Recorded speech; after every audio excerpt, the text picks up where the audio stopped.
Rilke के पत्र और कविता पाठ से भिन्न आज एक नई कड़ी की शुरुआत कर रहे हैं। और ये है मिर्ज़ा गालिब के जीवन से जुड़े हुए जो लतीफ़े हैं उनके ऊपर। गालिब ने शेर शायरी भी की है, बहुत से शेर लिखे हैं, बहुत आला दर्जे की, बहुत ही गहरी गूढ़ दर्शन से भरी हुई गज़लें और शेर कहे हैं। लेकिन साथ में उनके जीवन से जुड़े हुए कुछ रोचक किस्से भी हैं और भरपूर मात्रा में हैं, जिन्हें गालिब के लतीफ़े कहते हैं। और वो उनके जीवन से जुड़े हुए वाक़ये हैं। लेकिन ये उस तरह नहीं है जैसे अकबर और बीरबल के जीवन से जुड़े हुए बहुत से लतीफ़े और हास्य की बातें करी जाती हैं। उनमें बहुत सी ज़्यादातर बातें काल्पनिक हैं, वो हँसी मज़ाक के लिए कही जाती हैं। लेकिन गालिब साहब के संदर्भ में ऐसा नहीं है। उनके जीवन से जुड़े हुए अधिकांश लतीफ़े लगभग सही हैं और ठीक हैं। मैं जिस लतीफ़ों की बात करूँगा, जो भी आपके सामने इस श्रृंखला में कहूँगा, वो उनका लिखित साक्ष्य उपलब्ध है।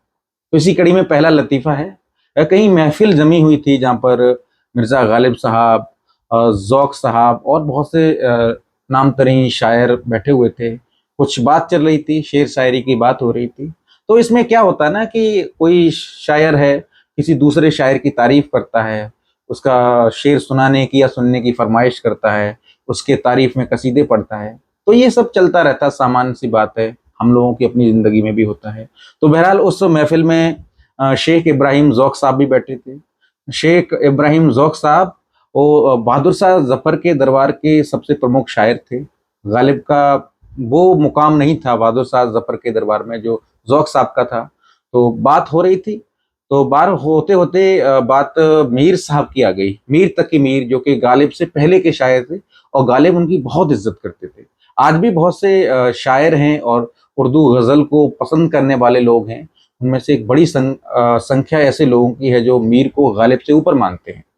और गालिब साहब की जो पसंद थी वो भी मीर को बहुत ऊंचा दर्जा देते थे और बहुत मानते थे। तो वो मीर साहब की तारीफ कर रहे थे। तो उसी महफिल में ज़ौक़ साहब भी बैठे हुए थे। तो जब गालिब साहब ने तारीफ की मीर साहब की, तो ज़ौक़ साहब को वो बात को जमी नहीं। तो ज़ौक़ साहब ने क्या किया, वो एक मिर्ज़ा मोहम्मद रफ़ी सौदा साहब थे, वो भी बहुत बड़े शायर थे। तो ज़ौक़ साहब ने मिर्ज़ा जो सौदा साहब थे, उनकी तारीफ़ में कसीदे पढ़े और उन्होंने मीर से बड़ा शायर सौदा को माना। गालिब साहब को ये बात कुछ नागवार गुज़री, तो गालिब साहब ने थोड़ा फबती के अंदाज़ में एक बात बोली, बोला, "मैं तो आपको मीरी समझता था, मगर अब मालूम हुआ कि आप तो सौदाई हैं।"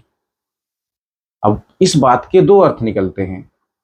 गालिब जो सामान्य बात को भी सामान्य संदर्भ में नहीं कहते थे, सामान्य ढंग से नहीं कहते थे, उनकी उस बात के भी एक से अधिक अर्थ निकलते थे, जो कि उनके शेरों में देखा जा सकता है।